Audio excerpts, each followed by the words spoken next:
7 years ago, the United States went to war against the Taliban and Al-Qaeda in Afghanistan. It was the first thing the US did, the first action after 9/11, and it was the correct action with broad US and European support and broad support in the region. Despite some highly publicized demonstrations, broadly that was supported, and it was the right action.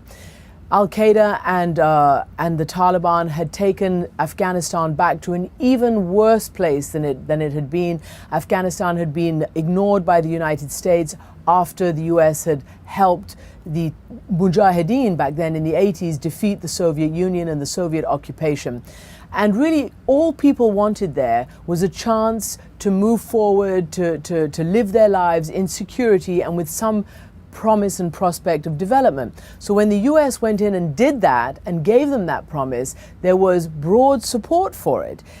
And then the US took its eye off the ball. Shortly after having got rid of the Taliban and Al-Qaeda, promising a different and new future for Afghanistan and promising the possibility of a stable, pro-Western, friendly Muslim country in that part of the world, shortly thereafter it took its eye off the ball, removed its resources and went on to the adventure in Iraq.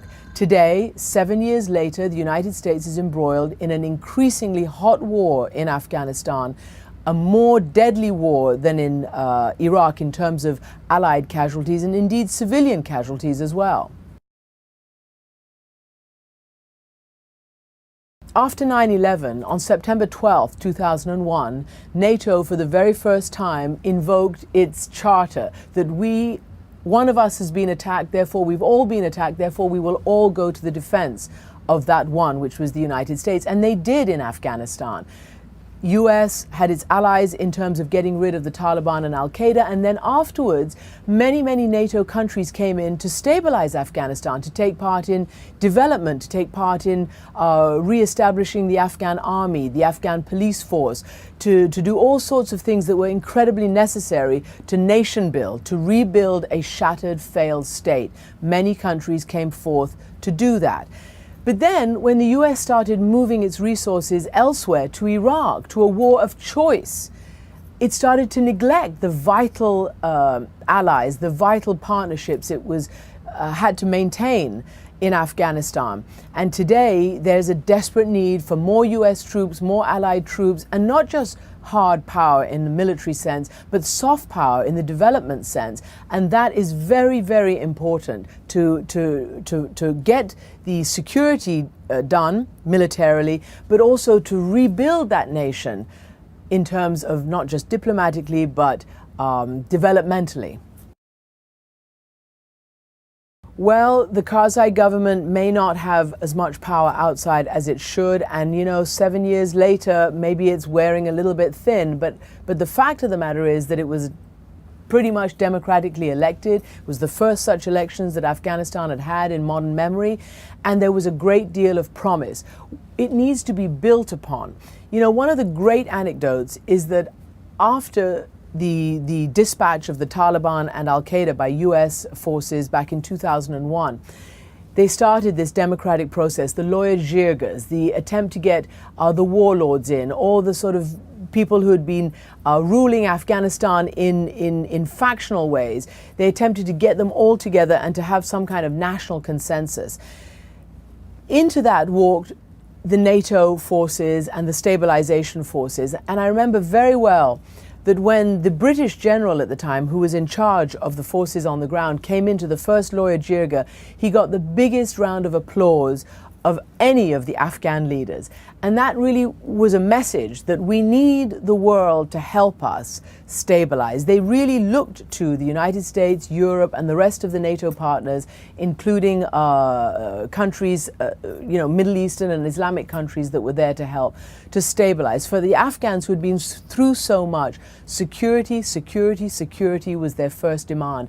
And in any post-conflict situation, security and rigorous peace enforcement is the first necessary step before you can go into rebuilding the nation in all the soft areas that are vital also for the rebuilding of a nation, whether it be education, whether it be democracy building and political institution building, whether it be water, farming, economy, all of that, the first thing is security.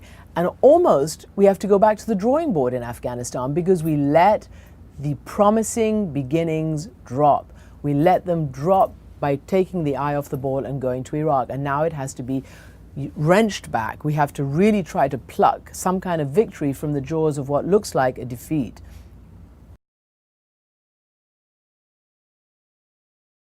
Well, it's very, very dangerous. Not only is it just simply wrong to be killing civilians, whether it be in Afghanistan or indeed, as we've seen over the last several months, in Pakistan as well. What this does is two things. It simply stops in its tracks the Hearts and Mind campaign. You cannot win people's allegiance when you are blatantly and wantonly misdirecting your firepower. Not on purpose, obviously. Nobody says the US is doing this on purpose. But these kinds of unintended casualties have an exponential effect on what people think of you, what people think of the United States, of the military, of your promise to help rebuild, of your presence there. And when it's a competition, which it is now, between the Taliban, who are racing back to fill the vacuum, and the United States and its NATO allies, you better not be killing too many civilians, because that's not going to win you any friends, and it's going to do exactly the opposite. And it's going to push the people back into the dark places, into the dark corners that they were pushed in the years before the US sent the Taliban and Al-Qaeda packing in 2001. Well, the future of US-Pakistan relationship is very, very important and vital, not just in terms of that bilateral relationship, but in terms of Afghanistan and the broader region, whether it be India, Iran, all of those neighbors there are vital. The US-Pakistan relationship has been a US-Musharraf relationship. And to that end, there were severe holes in that relationship.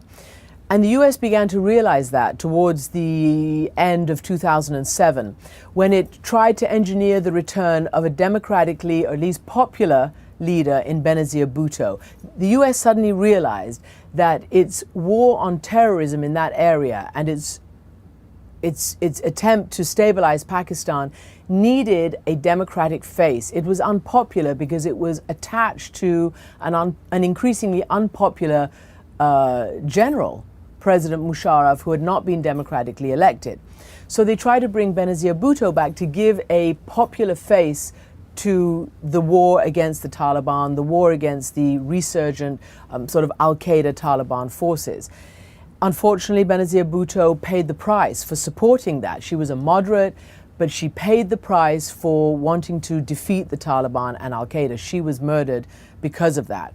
Now, all these months later, you've got, well, now, a year later, you have Musharraf out, Benazir's widower in as the president, and an attempt to try to stabilize Pakistan, which is frankly right now hanging on by the skin of its teeth. All its institutions are fragile. Make no mistake about it. This key American Western ally is a very fragile place right now. It's got its own Taliban, the Pakistani Taliban, which is very strong, and it needs to deal with trying to get Pakistan and Afghanistan to have a cooperative relationship in order to try to defeat the forces of really backwardness and violence which are resurgent in both countries. So it's going to take some very clever diplomacy and some very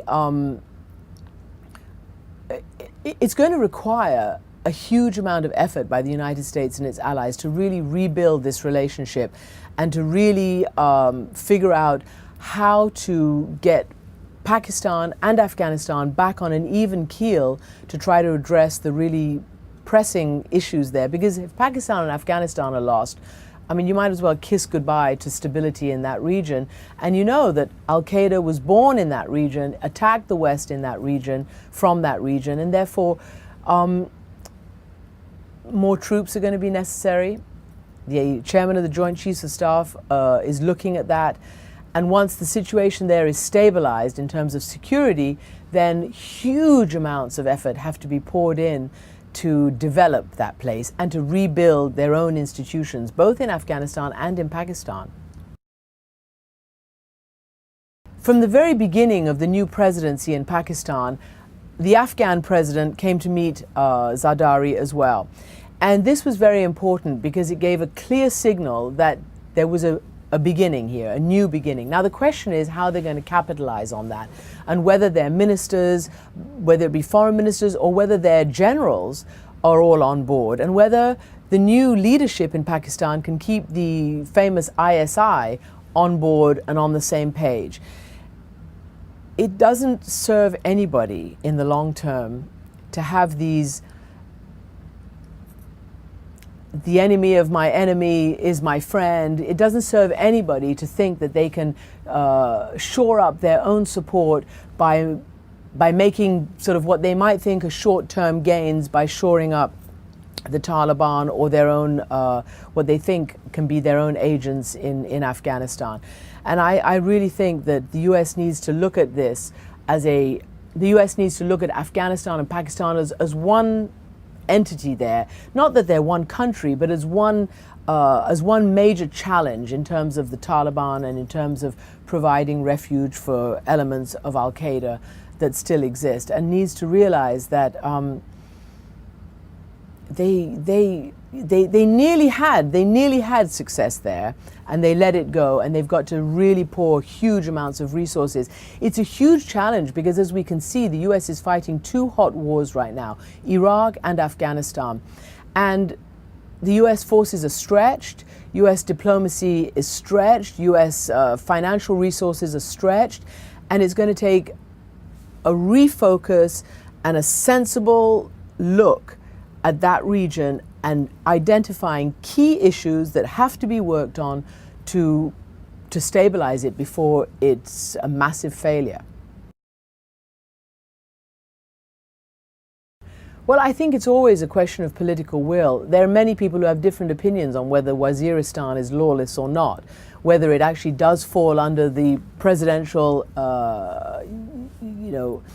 there are many different opinions on whether Waziristan is technically lawless or not, whether the president's power does actually reach there or not. It's very convenient to say that, for centuries these tribal regions have been beyond our control, and yet we know that military forces have been able to go there. The question is whether there is a consensus in the political realm and the military and the intelligence realm in Pakistan, a consensus on what to do for the stability of their own country and for the stability of the region, most notably Afghanistan, but it all has fallout.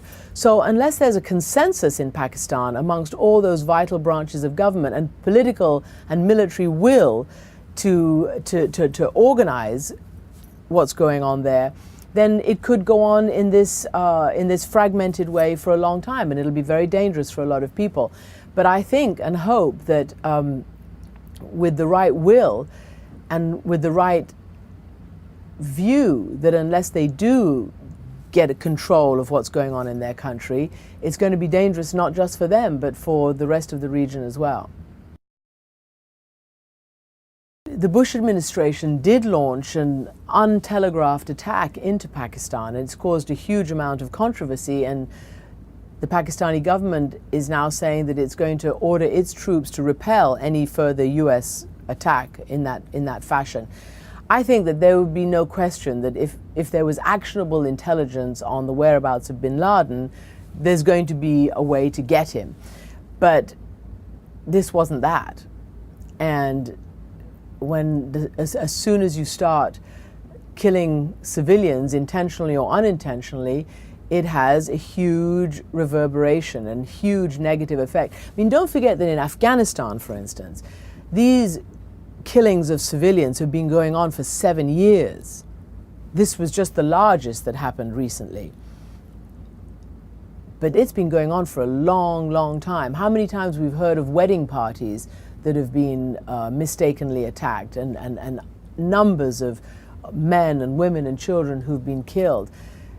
At the beginning, they were able to keep it under control because it was the beginning, and they said, mistakes were made, and we're all working towards stabilizing Afghanistan, and people were able to be pacified to an extent.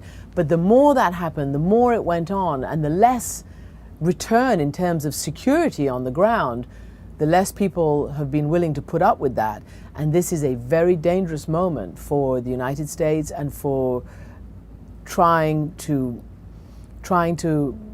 stabilize that region, because there's going to be a tipping point, and soon people are going to say, show us the money, show us the return for all the sacrifice that we're making.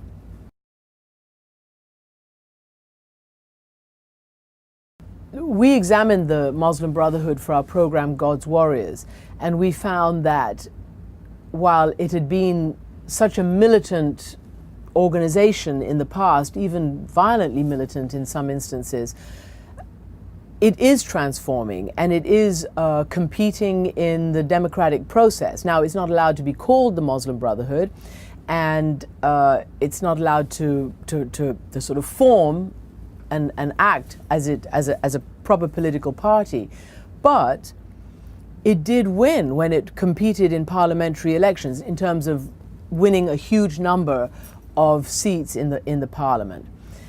And this is an interesting moment, because when that happened, the Egyptian authorities were very upset about it and didn't want to follow the path that the Muslim Brotherhood was going down, which meant bringing Islam into the democratic process. And the United States, which had called for democratization in Egypt and which had famously said, for 60 years the US policy had been to shore up these dictatorships in the Middle East for our security and for our economic well-being. Well, no more. We are now going to be fighting for democracy and freedom in that part of the world. Well, the first thing that happens is you have these parliamentary elections. The Muslim Brotherhood, under another name, gets a huge number of seats, and all of a sudden the US and all the proponents of democracy step back. It is because they fear militant Islam winning in many parts of the world. But I think it fails to understand that there are transformations going on, even amongst groups that used to be more militant, such as the Muslim Brotherhood. And the people who we talked to were very confident, of their political power, but also determined to say that we are now joining the political process. We understand what it means to be a political entity. We know that we have to adapt and accommodate to the political reality. So while we still have our Islamic character, we are going to contest our futures politically, democratically, by the ballot box rather than by bullets. And I think that something that the West may not want to accept is that the first iteration of democracy in that part of the world will have an Islamic flavor to it. There's no option, because in countries that didn't have any democracy, dictatorships, monarchies, whatever, for the most part, there was no space for any kind of political activity or freedom other than in the mosques. So it fell to the Islamic centers of gravity to, so the only place politics and political participation and democracy and freedom could be discussed was in the mosques. And that's why you have that's why the first sort of democratic expression has this Islamic flavor to it. And I think the West is going to have to, the West is probably going to have to take a deep breath, swallow hard, and realize that democratization of that part of the world is inevitably going to go through its Islamic phase. The question is, what exactly does that mean? Does it have to be an Islam that is necessarily antagonistic to the West? Or is it an Islam that is democratic, that can be a partner as well? And if you look at Egypt, the Muslim Brotherhood, much like in many parts of the Palestinian territories, in parts of Lebanon with Hezbollah and Hamas, it is those parties who have catered to the needs of the people in a way that has satisfied the people more than the government, whether it be education, whether it be in terms of grassroots organization, whether it be in terms of catering to the poor, in terms of health. Those groups have organized themselves better in many parts of those countries than the government. So those groups are benefiting from popular support. There's a huge difference between Turkey and Egypt or Lebanon or the Palestinian territories. Turkey's had a long-standing secular democracy. It now has a very definite Islamic flavor to it, but it's nonetheless within the constitution. And I think that if you look at places like Egypt and talk about the Muslim Brotherhood, I think they know that their future is in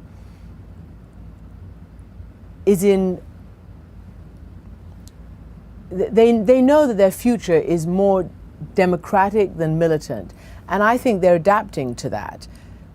And it behooves, I think, the West to understand that democracy is good and it comes in all sorts of flavors. The West knows democracy is good, but perhaps it's not so good at realizing that it comes in all sorts of shapes, religions, flavors, sizes. It is not one size fits all. And that's not just a slogan. We really have to understand that yes, we have to encourage democracy, but also if we're going to do that, we have to understand that it's not going to be in our likeness. It's not always going to be or immediately going to be exactly what we might like or want at that particular time, that it's going to take time.